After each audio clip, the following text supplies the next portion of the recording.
இலங்கையில் போராடின ஒருத்தரை எப்படி ஒட்டுமொத்த தமிழ் இனத்துடைய தலைவன்னு நம்ம யோசிக்கிறது. உலக அரங்கில் அவரை டைகர் அப்படின்னு அடையாளப்படுத்தலாம். அவர் நிறைய போராடி இருக்கலாம், போர்க்களத்தில் வீரதீர செயல்கள் புரிஞ்சிருக்கலாம், ஒரு படையை உருவாக்கி இருக்கலாம், இராணுவம் தனி இராணுவம் அமைச்சு எல்லாருக்கும் சிம்ம சொப்பனமாக இருந்திருக்கலாம். ஆனால் தமிழின தலைவன் எப்படி அந்த மனுஷனை ஒத்துக்கிறது? தன்னை எதிர்த்து போராடின சிங்கள வீரர் ஒருத்தரை சிறைபிடிச்சு வச்சிருக்காங்க. நிறைய வீரர்கள் சிறையில் இருந்திருப்பாங்கல்ல. ஒரு வீரரை சந்திக்க ஒரு சிங்கள பெண் அவருடைய மனைவி வர்றாங்க. வந்து அவரை பார்த்துட்டு திரும்புகிற நேரத்தில் எல்லையில் போர் பதட்டம், அவங்களால போக முடியல.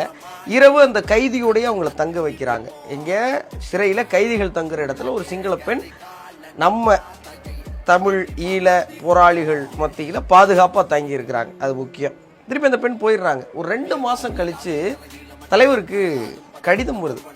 இது மாதிரி என்னோடய பேர் இது, என் கணவர் உங்கள்கிட்ட கைதியாக இருக்கார். நான் போன முறை அவரை சந்திக்க வந்திருந்தேன், இரவு அங்கேயே தங்கியிருந்தேன். அப்போ நாங்கள் 2 பேரும் தாம்பத்தியம் வச்சுருந்தோம். இப்போ நான் கருவுட்டுட்டேன். என்னுடைய அக்கம் பக்கத்தில் இருக்கவங்க எல்லோரும் என்னை ரொம்ப தப்பாக பேசுகிறாங்க. நான் தற்கொலை பண்ணிக்கலாம்னு இருக்கேன்னு கடிதம் வந்துருச்சு.